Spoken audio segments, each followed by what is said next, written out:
ഞാൻ രമാഭായി അമ്മ, റിട്ടയേർഡ് അധ്യാപിക.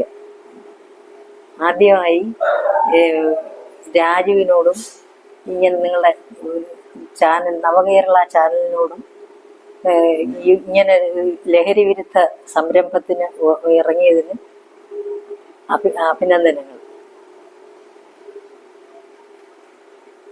ഈ അടുത്ത കാലത്തായിട്ട് ഈ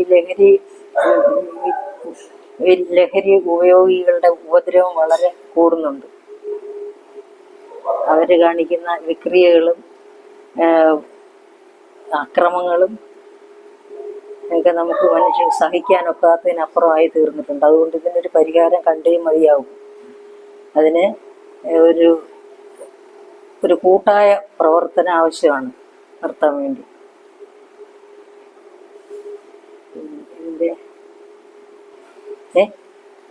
ഇതിനെ കുറിച്ച് കുട്ടികളുടെ ഇടയിൽ ഒരു തെറ്റായ ധാരണ വ്യാപിപ്പിച്ച് ഈ ലഹരി ഉന്മേഷം തരും, ആരോഗ്യം തരും, ഔഷധമായിട്ട് ഉപയോഗിക്കുക എന്നൊക്കെയുള്ളൊരു തെറ്റായ പ്രവണത വ്യാപിപ്പിച്ചു കഴിഞ്ഞു.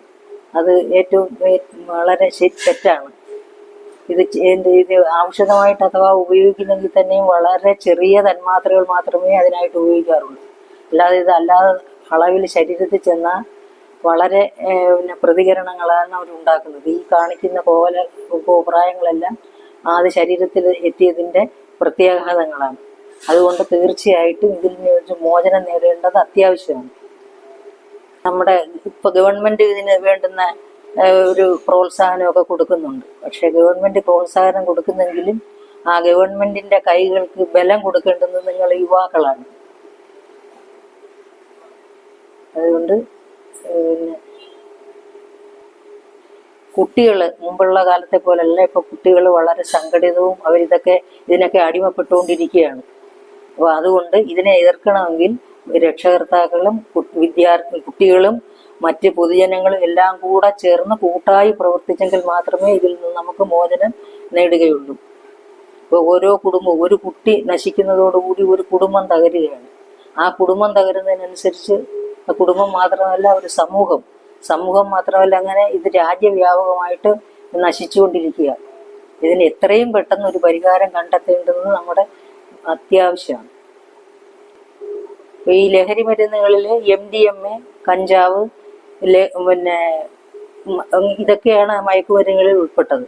അപ്പൊ ഇതിനെയൊക്കെ ആ കുഞ്ഞുനാളിലെ ഇതിന്റെ ഉപയോഗത്തിന്റെ ദോഷവശങ്ങൾ കുട്ടികളെ മനസ്സിലാക്കി അതിൽ നിന്ന് കറക്റ്റ് ചെയ്തെടുത്തില്ലെങ്കിൽ നമുക്ക് ഭാവി വളരെ അപകടത്തിലായിത്തീരും. ഇപ്പൊ തന്നെ കുട്ടികൾ മിക്കവാറും ഇതിന് അടിമകളാണെന്നാണ് അറിയുന്നത്. ആദ്യ സ്റ്റേജിലൊന്നും നമ്മളത് മനസ്സിലാക്കിയില്ലെങ്കിലും മനസ്സിലാക്കി കഴിഞ്ഞാൽ യാതൊരുവിധ ഒളിവും മറവും കൂടാതെ ഇത് ഗവൺമെന്റ് തലത്തിൽ എത്തിക്കുകയും അതിന് വേണ്ടുന്ന സംവിധാനങ്ങളെല്ലാം ഇപ്പൊ ഗവൺമെന്റ് ചെയ്യുന്നുണ്ട്. ഇപ്പോൾ 24 മണിക്കൂറും പ്രവർത്തിക്കുന്ന ഈ ഡ്രഗ്സിനെതിരെയുള്ള സംഘടനകളൊക്കെ ഉണ്ട്. അവരെ വിവരം അറിയിച്ചാൽ ഉടനെ അവരിടപെടുകയും വേണ്ട രീതിയിൽ തന്നെ കൈകാര്യം ചെയ്യണം. അപ്പൊ ഇത് സ്കൂളുകളിൽ PTA, അധ്യാപകർ, മറ്റ് പൊതുജനങ്ങൾ എല്ലാവരും ഇത് വളരെ കാര്യമായിട്ട് ശ്രദ്ധിക്കുകയും അതിനെതിരെ കൂട്ടായ ഒരു പ്രവർത്തനം വളരെ ശക്തമായിട്ട് വളരെ ആഴത്തിൽ പ്രവർത്തിക്കേണ്ടുന്ന സമയം വളരെ അതിക്രമിച്ചു കഴിഞ്ഞിരിക്കുകയാണ്. അതുകൊണ്ട് എത്രയും പെട്ടെന്ന് ഇതിനൊരു പ്രതികരണം ഉണ്ടാകേണ്ടുന്നതാണ്. നമ്മുടെ ഗവൺമെന്റ് അതിനിപ്പോൾ വേണ്ട അനുകൂലമായ സാഹചര്യങ്ങളാണ് ചെയ്തു തരുന്നത്. പക്ഷെ ഗവൺമെന്റിന്റെ കരങ്ങൾക്ക് ശക്തി കൊടുക്കേണ്ടുന്ന ജനങ്ങളാണ്. അതുകൊണ്ട് യുവജനങ്ങൾ ഇതിന് മുന്നിട്ടിറങ്ങിയേ പോകും.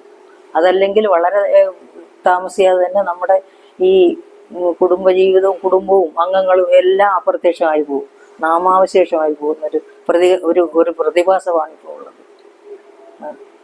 നമ്മുടെ നാട്ടില് ഈ ആയൂര് ജംഗ്ഷന് സമീപമായിട്ടും ബസ് സ്റ്റാൻഡിനടുത്തും ഒക്കെ ഇങ്ങനെ ഇവരുടെ അഴിഞ്ഞാട്ടം നടക്കുന്നുണ്ടെന്നാണ് ഉള്ള വിവരം.